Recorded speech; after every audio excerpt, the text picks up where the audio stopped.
ခဲ့ပေမဲ့အဖေရဲ့အမှုပညာလက်ရာတွေကခင်းနောက်ကျနေပြီဖြစ်တဲ့အကြောင်းမပြူကပြန်ပြဲနေခဲ့ပါတယ်အဲ့လိုပဲမတ်တဲရလေသူ့အဖေနဲ့ကြိုးကြိုးစားစားလေ့ကျင့်နေပြီပဲဘူရူတိုကတော့သူ့အဖေရဲ့ကိုပါကိုအာယုံသွားစားနေခဲ့ပြီးဖပြေးကြီးနဲ့ဆာရတာရှိမှပုံနေခဲ့ပါတယ်ဆာရတာကလည်းလိမ်ပြီးလိုက်ပြီမဲ့ဘူရူတိုကသူ့ကိုအဲ့လိုတမင်လိုက်ဖမ်းစေခြင်းလို့ပြဿနာရှာရမှသိနေခဲ့ပြီးရှီကာမာရူကလည်းနယ်ရီတိုသာစစ်မုံနဲ့လိုက်ရှာရင်ဘူရူတိုလောက်ကချက်ချင်းတွေ့နိုင်တဲ့အတွက်အလုံးရှုပ်နေတဲ့သူ့အဖေကိုကောင်းကောင်းမစားဖို့ပြောလိုက်ပါတယ်ဒါပေမဲ့အဖေတူသားလေးမှာကအလျှော်ပေးတဲ့စိတ်ထားပါမလာခဲ့ပဲရှီကာတိုင်းတော့မှသူ့အဖေတို့မပြင်းဗီဇာပါလာသေးရကြောင်းအဲ့လိုဘယုတ်တော့ကတားဖားတွေကိုကြည့်ရင်ဆာရတာကလည်းတယောက်ရက်ကိုတတိယလာခဲ့ပါတယ်လူတိုင်းကသူတို့အဖေတွေနဲ့နှစ်ပါးသွားနေကြတဲ့ကြီးချွချွကပါသူ့အဖေနဲ့လေ့ကျင့်မှုချိန်ထားတဲ့အကြောင်းပြောတဲ့အတွက်ဆာရတာကလည်းသူ့အဖေနဲ့လေ့ကျင့်ကြည့်ပေမဲ့ဆာရတာလူမန်းတိတဲ့ဆအရွယ်မာတွေကဆာစကေရဲ့ရွာအောင်ပြန်မလာသေးတဲ့ကြောင့်အိမ်မှာရှိတဲ့ဓာတ်ပုံကိုပဲထိနေခဲ့ရတာဖြစ်ပါတယ်ဆာရတာကဥချီယာကလန်ရဲ့နောက်ဆုံးမျိုးဆက်ဖြစ်ပေမဲ့ပုံမှန်ဆိုရင်မျက်လုံးကဝမ်းနေလေးရှိတဲ့အတွက်ရိုးရိုးလိုက်တာလို့ထင်ပြီးသူ့အဖေရောမျက်မှန်တက်လာလို့မေးကြည့်ပေမဲ့ဆာကူရာကိုယ်တိုင်တော့သူ့ယောက်ျားကိုမတွေ့ရတာကြာနေပြီဖြစ်တာကြောင့်တက်မတက်မသိကြပဲဘဲချင်းပြန်လာမယ်တာဝန်ဘဲချင်းပြီးမယ်ဆိုတာလည်းတခုမှမသိရတဲ့အခြေအနေဖြစ်ပါတယ်အဲဒါကြောင့်ဆာရတာကသူ့အဖေအကြောင်းပိုသိရအောင်ဥချီယာရဲ့အကြောင်းကိုစာကြည့်တိုင်းမှာရှာဖတ်ခဲ့ပေမဲ့ရှရင်ငန်းနဲ့ကလန်အကြောင်းတွေကိုပဲတွေးခဲ့ရပြီးဆာစကေရဲ့အချက်လက်တွေကဘယ်သူမှကြည့်ခွင့်မရှိအောင်ကန့်သက်ခံရတာဖြစ်ပါတ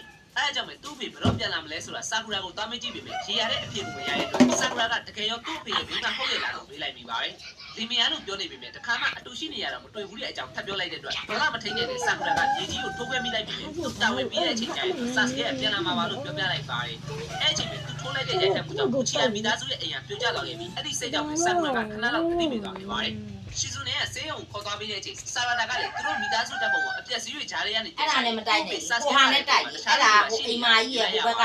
်ကအိမ်ငန်းရဲ့ထားတိုက်ရဟိုဟာနဲ့တိုက်ခိုင်းတာခါရင်းကိုမြင်လိုက်ရတဲ့အတွက်ဆာရတာကခဏလောက်တူဝေသွားခဲ့ပြီးသူ့ရဲ့မွေးစိမ်းကိုရှာကြည့်နေပြီလေဟိုဟာရဲ့ဘေးစိမ်းမှာမရှိတာကြောင့်သူကဆာကူရာရဲ့တမီးမဟုတ်ပဲခါရင်းရဲ့တမီးများလားလို့စိတ်ကတွေးထင်လာခဲ့ပါတယ်အဲ့ဒါအပြင်ချိုချိုကပါချိုကြီးကတူဘူးလို့ထင်နေပြီးငငယ်ကသူ့ဖျားတဲ့အချိန်မှာနှစ်ဖူးကိုလက်နဲ့လာကြည့်ရဲ့ခန္ဓာကိုယ်ပိန်ပိန်နဲ့ယောက်ျားပိတာတဲ့ဦးလေးကြီးကသူ့ဖေပေလို့ထင်နေခဲ့တာဖြစ်ပါတယ်အဲဒါကြောင့်သူ့ရဲ့မိဘအစ်စ်ကိုရှာဖို့ထွက်မဲ့ခရီးမှာဆာရတာကိုပါလိုက်ခဲ့ဖို့ခေါ်တဲ့အတွက်ဆာရတာကလည်းသူသိချင်တာတွေအားလုံးသူ့အဖေဆာစကေကိုရှာပြီးမြင်လို့ရတဲ့အကြောင်းသတိရသွားခဲ့ပါတယ်။တစ်ဖက်မှာဆာစကေကလည်းရင်းနေတဲ့ရဲ့အစွမ်းနဲ့ကွန်တက်ကူရီကနေထွက်လာတဲ့အချိန်အနားမှာရန်သူရှိနေရအောင်ချက်ချင်းသတိထားမိလိုက်ပြီးသူ့ကိုတန်ကြိုးလက်နဲ့ချုပ်ဖို့ကြိုးစားပေမဲ့ဆာစကေကလက်တစ်ပတ်တင်နဲ့လက်တနစ်စတိုင်ကိုတုံးပြလိုက်ပါတယ်။ဒါပေမဲ့သူ့ကိုတိုက်ခိုက်တဲ့ကလေးလေးမှာရှရင်ငန်းနေရှိနေရကြောင်းအံ့ဩသွားခဲ့ပြီးဖပြေးသွားတဲ့အချိန်အဲ့တဲ့တင်းကိုကိုနိုဟာမှာရှိနေတဲ့သူ့တငယ်ချင်းစီပြန်ပို့ပေးခဲ့လိုက်ပါတယ်။နယ်တို့ကလည်းဆာစကေပို့လိုက်တဲ့စာကြောင့်အချောင်းစုံပြီးသွားခဲ့ပြီးအငိမ့်သားဟိုကာကေခါခါရှိကိုလှမ်းပြောနေတဲ့အချိန်တစ်ဖက်မှာရှရင်ငန်းနဲ့ကောင်လေးကလည်းဆာစကေရဲ့တန်မာလုံးမိပြီသူကအီတာရှိကိုတက်ခဲ့တဲ့လူဖြစ်တဲ့အတွက်ရအောင်လက်စားချင်မယ်လို့တယောက်ယောက်ကိုပြောနေခဲ့ပါတယ်ဝင်းရုံနဲ့လူကလည်းဆာစကေရဲ့ဦးချီယာခိုင်းကိုအဆက်ရအောင်လုပ်ခဲ့တာဖြစ်တဲ့အတွက်ရှရင်ငန်းနဲ့မထိုက်တန်ဘူးလို့ပြောနေခဲ့ပြီးဆာရတာကလည်းတနမမြဟိုကာကေနယ်တို့ကဆာစကေနဲ့လူချင်းသွားတွေ့မယ်လို့ပြောနေတဲ့အတန်ကိုကြားလိုက်ရပါတယ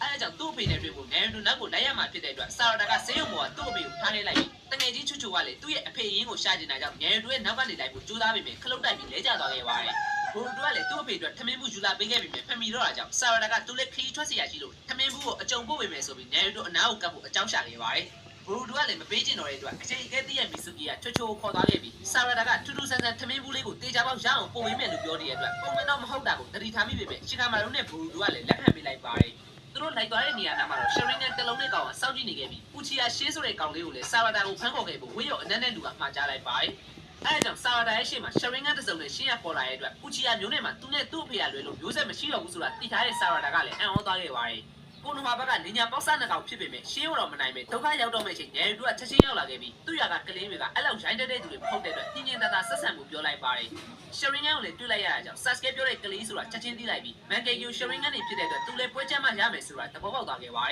ယ်ရှင်းရဲ့မန်ကေကီယိုကတတ်ထုတွေကိုလူတို့ထိချုံနေတာဖြစ်ပြီးခူရာမားကလည်းမတက်ခိုက်ရတာကြာပြီဖြစ်တဲ့အတွက်နည်းနည်းလောက်ပျော်ဖို့ကောင်းလောက်ကြဖို့ပြောလိုက်ပါတယ်ချူချူနဲ့ဆာရတာကလည်းနယ်တို့ရဲ့ခူရာမားမုတ်ကိုပထမဆုံးမြင်မှုလားဖြစ်တဲ့အတွက်အံ့ဩမြင်တတ်ကုန်ကြပြီးနယ်တို့ကခူရာမားကိုညံ့ညံ့တတာလုံးဖို့ပြောရင်းနဲ့ယူလောက်တဲ့ချာကရာပမာဏကိုအေးစစ်စစ်ထိချုပ်ပြီးတက်ခိုက်နေတဲ့သူတို့ရွာရဲ့ပုံကလည်းနယ်တို့ကတကယ်တိုက်ပြီဆိုရင်ဒီလောက်ထိလမ်းနေဆိုတာသဘောပေါက်သွားကြပါတယ်ရှရင်ငန်းအကောင့်လေးကလည်းသူတို့ရှိမှရှိနေရတာတလုံးကလုံးမှာ strong ရဲ့အဖြစ်ဆုံးရှိလို့ပြီးတတမမြဟိုကာလေးဖြစ်နေတဲ့အတွက်နောက်ဆုံးကြဖို့ပြောရင်ရှင်းဟိုပါခေါ်သွားခဲ့ပါတယ်နေရာကူပြောင်းတိုင်းနဲ့ထွက်ပြေးသွားတဲ့အချိန်မှာတော့ချွချွကသူ့ရဲ့တကယ်အဖေရင်ကနယ်တို့များလားလို့မေးခေါင်းပေါ်လက်တင်ကြည့်နေခဲ့ပါတယ်ရန်သူတွေကဆာရတာကိုလိုချင်နေကြတာကြောင့်ကလေးနှစ်ယောက်ထဲရွာကိုပြန်နေဖို့မဖြစ်နိုင်တော့တဲ့အတွက်နယ်တို့ကသူနဲ့အတူလိုက်ခဲ့ဖို့ခေါ်လိုက်ပြီးမတွေ့တာကြားပြီးဖြစ်တဲ့ဆာရတာရဲ့အဖေသူ့တငယ်ချင်းဆာစကေနဲ့တောတွေ့မှာဖြစ်တဲ့အကြောင်းပြောပြလိုက်ပါတယ်ဆာရတာယူလာပြီးထမင်းဘူးကိုလည်းတွေ့လိုက်ရတဲ့အချိန်နယ်တို့ကအတိတ်ကအမှတ်တရတစ်ခုကိုပြန်မြင်အောင်သွားခဲ့ပြီးထမင်းစားပြီးရဲ့အခါမှာတော့ဆာရတာကသူ့အဖေကြောင့်ဘာမှရေရရမသိသေးတဲ့အတွက်ဆာစကေဆိုတဲ့ကောင်ကအကယ်ဒမီမှာသူ့လိုစော်ကြည့်ပြီးနေညာတိုင်းမှာလည်းသူ့လိုမျိုးတော်ပေမဲ့ပေါင်းသေးဆက်ဆံရေးညံ့တဲ့အပြင်မန်တက်ပြီးရိုင်းတဲ့အတွက်သူနဲ့တော့စီနဲ့ရေပဲလို့ဟိုကာရဲနယ်တို့ကအားရပါရအတင်းချလိုက်ပါတယ်ဆာရတာရဲ့မျက်လုံးတွေကမျက်မှန်ကမပိုင်ဆာစကေနဲ့ချွတ်ဆွဖြစ်ပေမဲ့လူပုံစံနဲ့ဒေါသထွက်ရင်ကြောက်ဖို့ကောင်းတာကတော့ဆာကူရာနဲ့တထရရဲဖြစ်တဲ့အကြောင်းပြောပြလိုက်ပါတယ် ဆာရတာကသူ့အဖေနဲ့မတွေ့ခင်တတော်များဟုတ်ကလည်းနေရီတိုနဲ့ရှိနေတဲ့အချိန်တွေမှာစိတ်သက်သာရနေခဲ့ပြီးဆာစကဲနဲ့စုံရမယ့်နေရာကိုရောက်ခန့်ပြီးဖြစ်နေပြီဖြစ်ပေမဲ့ချူချူကပင်ပန်းလာတဲ့အတွက်ခဏလောက်နားလိုက်ကြပါတယ်ဆာရတာကတော့မျက်စိရှိမှမြင်နေရတာမို့စိတ်လုံးနေတဲ့အတွက်အပေါ်သွားအောင်မယ်လို့ညာပြောရင်းနဲ့သူ့ဖေစီကိုတယောက်တည်းထွက်လာခဲ့ပြီးသူ့ရဲ့စိတ်ခံစားမှုကြောင့်ရှရင်ငန်းတွေကပွင့်လာခဲ့ပါတယ်မောင်မဲနေရဲ့အဆောက်အဦတွေကိုဝင်သွားတဲ့အချိန်ဆာစကဲကိုတွေ့လိုက်ရပေမဲ့တမီးမြတ်မသိရဲ့အဖေကတော့ဦးချီယာရှင်းနဲ့တပွဲတည်းထင်ပြီးချက်ချင်းတက်ဖို့လုပ်လိုက်ပါတယ်ဆာကူရာကလည်းသူ့သမီးနေရီတိုနဲ့လိုက်သွားတဲ့အပြင်အရင်ကအဖွဲဝင်နေတဲ့ရိုက်ထားတဲ့ဓာတ်ပုံကိုတွေ့သွားပြီဆိုတာသိလိုက်ရပါတယ်ဆာစကဲကတော့သူ့သမီးမှမသိပဲတိုက်ခိုက်ဖို့လုပ်ပေမဲ့ဖေဖေလို့ခေါ်လိုက်တဲ့အတန်ကြောင့်ဆာရတာမှသိသွားခဲ့ပြီးဆာရတာကတော့သူကမြင်တာနဲ့အဖေမှတန်းသိပေမဲ့ဆာစကဲကတော့အဲ့လိုမဟုတ်တဲ့အတွက်ပို့ပြီးဝမ်းနဲ့သွားရပြန်ပြီဖြစ်ပါတယ်။ရဲတို့လည်းရောက်လာကြတဲ့အချိန်မှာတောင်ရန်ချောတဲ့ဆာစကဲကိုမြင်လိုက်ရတဲ့အတွက်ချူချူကထုံးစံတိုင်းသူ့အဖေကြီးများလာလို့စမ်းသပ်နေခဲ့ပြီးဆာစကဲကတော့ကလေးလေးကိုခေါ်လာလို့နေတို့ကအပြစ်တင်နေပေမဲ့သူကအဖေနဲ့တွေ့ပြီးမေးချင်တာရှိလို့အတင်းလိုက်လာတာဖြစ်တဲ့အကြောင်းဆာရတာကပြောပြလိုက်ပါတယ်။ပြီးရင်တော့ဆာကူရာကသူ့ရဲ့အမေအရင်ဟုတ်မဟုတ်မေးလိုက်ပြီးဆာစကဲရဲ့အဖွဲဝင်ဓာတ်ပုံတွေကိုဖွက်ထားတဲ့ဆိုတာကလည်းသူ့အဖေကတချင်ကကိုနိုဟန်ရဲ့ဝရမ်းပြင်းတယောက်ဆိုတာမသိစေချင်တဲ့အတွက်လှုပ်အပ်ထားတာဖြစ်တဲ့အကြောင်းဆာကူရာကရှီဇွန်နဲ့ကိုပြောပြလိုက်ပါတယ်ဆာရတာကလည်းသူ့အဖေနဲ့ပဲအတူတူနေတာကိုတခါမှမတွေ့ဘူးခဲ့တဲ့ပြင်ကိုသမီးရဲ့မျက်နှာကိုတော့မှတ်မိရဲ့အတွက်တကယ်ရောသူ့မိဘတွေဟုတ်ရလားလို့တန်တရားဝင်လာခဲ့တာဖြစ်ပြီးပုံနေကမျက်မှန်နဲ့မိမကရောဘယ်သူလဲဆိုတာသိချင်ပေမဲ့အမေလုံးတဲ့သူကိုသူ့ကိုယ်တိုင်မေးလို့လည်းမဖြစ်တာကြောင့်ဒီအထိလိုက်လာခဲ့တာဖြစ်တဲ့အကြောင်းပြောပြလိုက်ပါတယ်အဖေကလည်းတရားမှပြန်မလားအမေကလည်းရေးရရမပြောပြဘူးတဲ့အတွက်သူယုံကြည်ရတဲ့သူမရှိတော့ပဲတစ်ချိန်လုံးဘယ်တွေသွားပြီးဘာတွေလုပ်နေလဲဆိုတာမေးကြည့်ပေမဲ့ကလေးရင်းနဲ့မဆိုင်တဲ့ကိစ္စလိုပဲဆာစကဲကပြန်ပြောခဲ့ပါတယ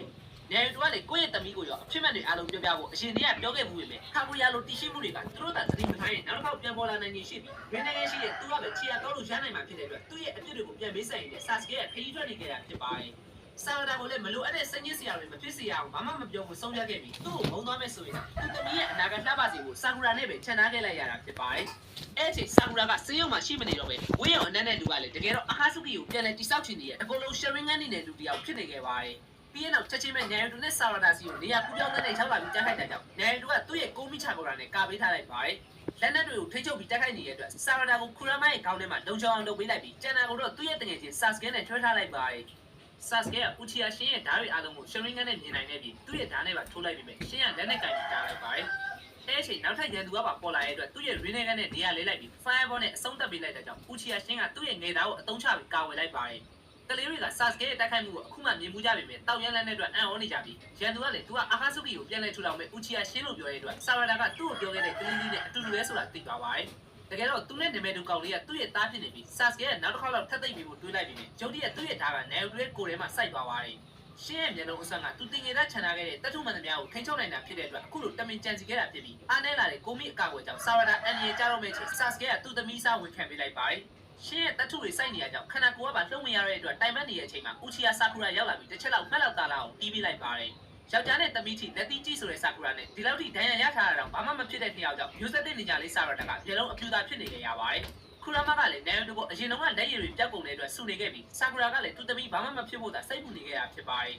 ်ဦးချီယာရှင်းဆိုတဲ့ကောင်ကိုဖမ်းခေါ်သွားဖို့လုပ်ပြီးမြဲနောက်ထပ်ရှရင်ငန်းတစ်လုံးနဲ့ကောင်ကဆာရတာကိုကနေရာပြပြောင်းနိုင်တဲ့ခေါ်သွားဖို့ကြိုးစားနေရကြောင်းဆာကူရာကကယ်ပေးလိုက်ပြီးသူကတော့ရန်သူရဲ့ဂျူဆူတွေကစမ်းသပ်ခံလို့နေရာတစ်ခုမှာရှရင်ငန်းနဲ့ကလေးတွေဝိုင်းနှံခံလိုက်ရပါတယ်စစ်မုံနဲ့တော့အယုံခလို့မကြဘူးတော်တော်ဝင်းနေရတစ်ခုမှဆိုတာရေးစားမိလိုက်ကြပြီဦးချီယာရှင်းကိုအားလုံးကအဖေလို့ခေါ်နေကြပြီပဲသူ့ရဲ့သွေးသားရင်းချတွေအော်တိုက်လေခဏလေးပြင်များပေါ်ဒီကတိုက်ဟောတာအတုံးချခံတွေဖြစ်ပါတယ်အဲ့ဒါအပြင်သူ့ရဲ့ဆရာကအိုရိုရှိမာလူဖြစ်တဲ့အကြောင်းပြောရှင်းဆိုတဲ့ကောင်လေးရဲ့ခန္ဓာကိုယ်အစိပ်ပိုင်းကိုဆာကူရာထိုးလိုက်လို့ပျက်စီးသွားတဲ့သူ့ရဲ့နေရာမှာအစားထိုးလိုက်ပါတယ်ရှင်းကခန္ဓာကိုယ်ဆိုတာအခွန်တက်တက်ဖြစ်ပြီးစွမ်းကြီးရဲ့မျိုးရိုးဗီဇာကသာအဓိကဖြစ်တဲ့အကြောင်းပြောပြပေးမယ်ဆာကူရာကတော့ခန္ဓာကိုယ်တစ်ခုမှာခံစားချက်ဆိုတဲ့အရာရှိနေတဲ့အတွက်မိဘနဲ့သားသမီးဆိုတာမျိုးရိုးဗီဇာတဲ့ပိုးတဲ့အကြောင်းပြန်ပြောပြလိုက်ပါတယ်နေရီတိုတို့ကလည်းအိုရိုရှိမာလူနဲ့ပတ်သက်နေလောက်တယ်ဆိုတာရိပ်မိသွားကြပြီးချီယာရှင်းဆိုတဲ့ကောင်ရှရင်ငန်းနဲ့အများကြီးထည့်ထားတာကလည်းအိုရိုရှိမာလူကလွယ်ပြီးလောက်နိုင်လောက်မှာမဟုတ်တဲ့အတွက်သူ့ရဲ့တခွဲကန်းကိုသွားဖို့လုပ်ကြပါတယ်သူမိမတယောက်လုံးအဖမ်းခံလိုက်ရတော့မှတင်ငင်ကြီးရဲ့ဆာစကဲကြောင့်သူသမီးကအားမလို့အားမရဖြစ်လာခဲ့ပြီးဆာစကဲတော့ရှင်နိုဘီတွေအတွက်စိတ်ခံစားချက်တွေဆိုတာစစ်စစ်ရေးမှာအနှောက်အယှက်တွေပဲလို့ပြောပြလိုက်ပါတယ